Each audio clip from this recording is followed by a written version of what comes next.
What's up, YouTube? Welcome back to another NBA 2K21 video. This is our first video for the official release of 2K21. I've been up since it came out at midnight. I've been grinding. I'm really tired, but hey, it is what it is. I wanted to share with you guys my method on getting badges quickly, because I know a lot of you guys are trying to get your badges set up. As you guys can see, I'm already about to be at 89 overall, and I have a pretty good amount of badges already. And at the time of recording this is about 6 hours after the game has came out. So in about 6 hours, I was able to accomplish all this, which is pretty good in my opinion. It's going pretty quickly for myself. This is going to be specifically for centers, a badge method for centers, and it's going to break down the quickest way to get finishing, shooting, playmaking, and defense. We're working on all of them all at once with this method. It's going to work best for centers that can finish well in the paint, but if you're an average finisher in the paint with your build, you'll still be able to do this method, but it's going to be a little bit easier for centers that can score really well in the paint, and you guys will understand that a little bit more as we go over it. Before we get into it though, we need to break down some of the different settings you guys need, some information about teams, etc, etc. So going into your settings, you're gonna start off on pro. I'm on Hall of Fame now, but you're gonna start off on pro until you get at least one finishing badge. After you get two, you definitely want to go to Hall of Fame. So start off on pro, and then once you get a finishing badge or two, you can upgrade to Hall of Fame, and I highly recommend you definitely upgrade to Hall of Fame. So make sure you have that set up. Your controller setting, make sure you have your shot meter off, or set it to free throw only. So you want to off most of your shots, but you want it on the free throw. You want to off your shots so you get that little bit of a boost to your green window. Trust me, just trust me on this. Whether you guys want to play with it off or on, whatever you want to do in the playground, that's fine. For this method though, make sure you guys have it shut off. Now you want to go up against really bad teams center wise, so teams that do not have a good center, and those teams, the ones that I have found the most success with, is going to be the Wizards, the Warriors, the Hornets, the Pelicans, the Spurs, and most importantly, the Rockets. The Rockets are the worst team by far in the league for center, so you can very easily dominate the Rockets. And a lot of these teams are in the West, so it's very ideal that you get on a Western Conference team if you haven't chosen a team already. And I would suggest, I made this mistake of not doing it myself, but I would suggest going on something like the Thunder, where you can have Chris Paul with gold floor general for you to help you boost some of your stuff. But that's definitely the setup that you guys want to look at. So those teams, me personally, what I've been doing is going to my schedule, and I just simulate until I find one of those teams. Like you're gonna see, I'm gonna be playing the Wizards here next, and I pretty much just simulate. After I play the Wizards, I'll simulate to the Rockets, because all these teams have good centers. I'm not gonna play Vucevic, I'm not playing Adebayo, and I'm not playing Miles Turner. Their defense is too good, they're too tall, I don't want to deal with it. So I'm gonna get hand pick the teams with bad centers to make it a lot easier for myself, just so I can maximize my attributes. So that's pretty much how we're gonna set it up. You want to go against these teams right here, you want to have those settings that we talked about, and then we're gonna go in and I'm gonna break down the exact method for you guys. As we're getting into that though, make sure you drop a like and subscribe if you have not already.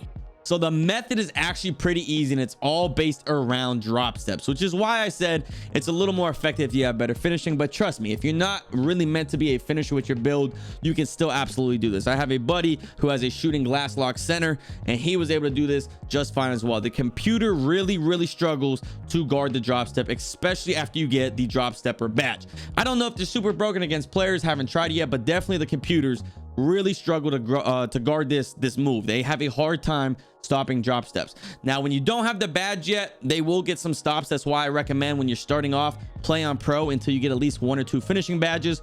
Put that immediately on drop stepper, and then bump your difficulty up to Hall of Fame. You'll be able to drop step these people just fine. Pretty much all you do, call for the ball, go into the post, do a drop step, and then go in with a layup or dunk the ball. And that's obviously going to start getting your finishing badges, but it's also going to start helping you get your shooting badges as well, because a lot of the time when you do a drop step, they're gonna foul you and you're gonna end up shooting free throws. And with that, you're gonna start to gain some shooting badges, which is gonna make it easier down the line to get more shooting badges, because I'm sure a lot of you guys have already seen getting shooting badges is pretty difficult if you don't already have some. It's hard to make jump shots without any shooting badges. So this is going to give you a few where you can start to get more shooting badges after you get a few just from doing free throws And so far, all I've done is free throws, other than a couple of pick and pops just to test them. And I've already gotten a few shooting badges. For me, I'm going to continue to get those shooting badges with post fadeaways because I have a post score build. So I would immediately put all my shooting badges on deep fades. But if you're something like a shooting lock or something like that, go ahead and put your shooting badges on a range extender immediately and then run pick and pops. I have noticed more times than not, when you set a screen and your point guard drives, the computer really helps a lot on that point guard and leaves you open a lot of the times for the pick and pop. And this is also another reason it helps to have a teammate like Chris Paul with Diamond or Floor General that can hit you on those pick and pops. And now you can start making those shots a little bit easier because you already got your range extender from working on your finishing badges first. So essentially the concept is get all your finishing badges knocked out first. While you're doing that, you'll get a few shooting badges just from free throws, and then you'll be able to easily, smoothly go ahead and transition into getting your shooting badges. Going along with this as well is while you're going ahead and doing these drop steps, they're going to start double teaming you. 100% you're going to start getting double teamed. Do not be afraid to go ahead and pass the ball to a teammate when they double team you. A lot of times when you go into the post, you'll have a teammate that's going to do like a backdoor cut. It's very, very common on this game this year. You'll have them do a backdoor cut. You can hit them. They can get a very easy layup, and you can start to get your finishing badges as well. And on top of that, obviously your field goal percentage plays a big role into how many points you get towards your badges. So shooting a high percentage is important. So do not force bad shots. If you're getting double teamed, pass it. Go ahead and work on those playmaking badges.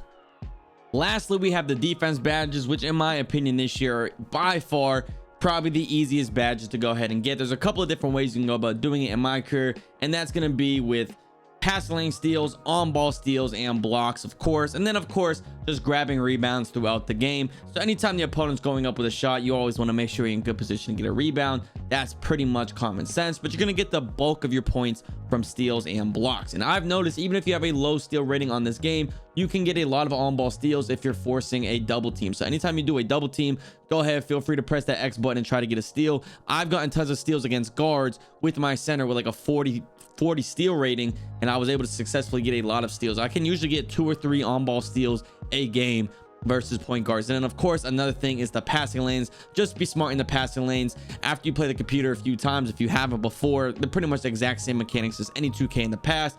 You start to recognize a lot of their plays. You can see players curling around screens on different areas of the court, and you know they're going to come up here to the top of the key to get a pass from the ball handler. So you can get in that lane and very easily attempt to steal that.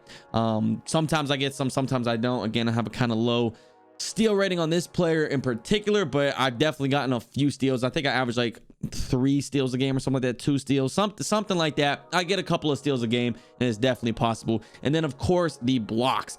Baiting blocks this year, in my opinion, is a little bit harder than it was in past years. And if you're unfamiliar with baiting blocks, essentially all that is standing in the paint.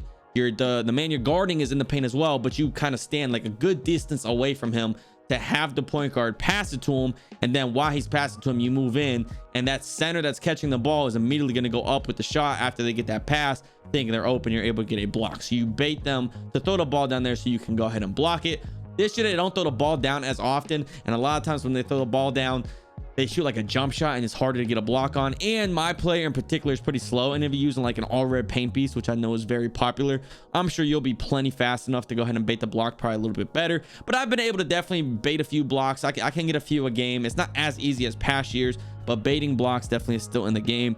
And then the last thing for defense, I highly encourage kind of just moving around offensively. So you're always going to want to be moving around. I think I said offensively, definitely defensively I meant. You want to be moving around defensively, kind of staying near your man so you don't get bad player grade for leaving them, but you also want to be moving so you can possibly get into some passing lanes, as well as if the point guard's driving, they think they have an open path to the basket, you can kind of cut in, and then even if you don't get a block, you can get a good shot contest on their layup or their dunk, or you could potentially block it, and that's all going to go towards your defense badges. So the defense badges overall, in my opinion, are very, very easy to get if you just do these couple of different steps. And as you're working on your offense badges, you're going to get the defense ones a lot quicker, so they're pretty much going to come naturally.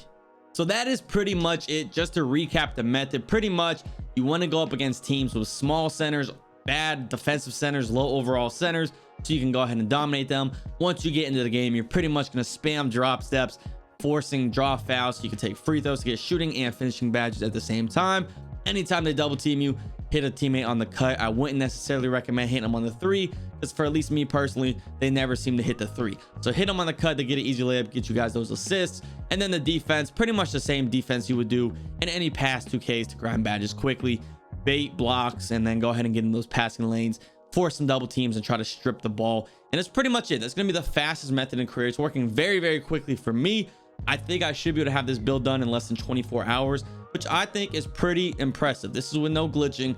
It's a 100% legit method. We also do stream on Twitch every single day. I got the Twitch back, so we out there. We're going to be grinding streams on the Twitch. So make sure you guys go ahead and follow it. Links down below, all that good stuff. Hope you guys enjoyed the video. If you did, drop a like. Check out this video over here. You might enjoy that as well. Thank you guys so much for watching, man. I will catch you next time. Peace.